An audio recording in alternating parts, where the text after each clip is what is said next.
Chelsea had been waiting tables at Rosie's diner for as long as she could remember. It wasn't glamorous, but it paid the bills. The regulars knew her name, the coffee machine never stopped humming, and she had perfected the art of balancing 3 plates on one arm. But on certain nights, the weight of it all felt heavier than usual. The long hours, the aching feet, the feeling that life was passing her by while she refilled another cup of coffee. One evening, just as the dinner rush began to slow, an elderly man walked in.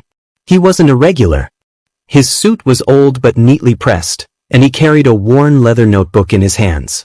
He sat at the corner booth, glancing around as if looking for something, or someone. Chelsea approached with her usual smile. "What can I get you?" "Just a coffee, please," he said, his voice warm but distant. As she poured his cup, she noticed his hands trembled slightly as he flipped through the pages of his notebook. He sighed, staring at something written inside. "Long day?" she asked casually. He looked up, surprised. "Long life," he said with a small chuckle. "I used to come here a long time ago. Back when Rosie herself worked the counter." Chelsea's eyes widened. "You knew Rosie?" He nodded. "She gave me my first job when I was just a kid. I washed dishes in the back. She always told me, hard work shapes a person, but kindness defines them." Chelsea smiled. She had heard stories about Rosie, how she had helped struggling families, given free meals to those who needed them, and treated everyone like they belonged. The man glanced down at his notebook again. "I was supposed to meet someone here today. A friend from the past. But I don't think he's coming." Chelsea hesitated before sliding into the seat across from him. "Maybe he just got lost," she offered. "Maybe," the man said, but his voice held doubt. They sat in comfortable silence for a moment before Chelsea spoke. "You know, people always tell me waiting tables is just a job. But I think it's more than that.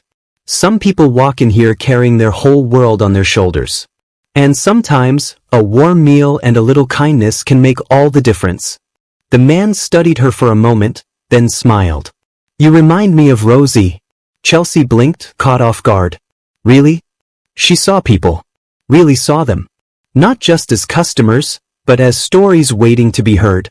He patted his notebook. "I've been writing my story down, trying to make sense of it all." Chelsea nodded. "I'd love to read it someday."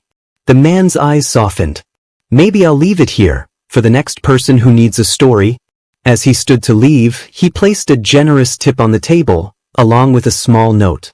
Chelsea unfolded it after he left, her heart catching in her throat at the words. "Kindness defines you. Don't ever forget that."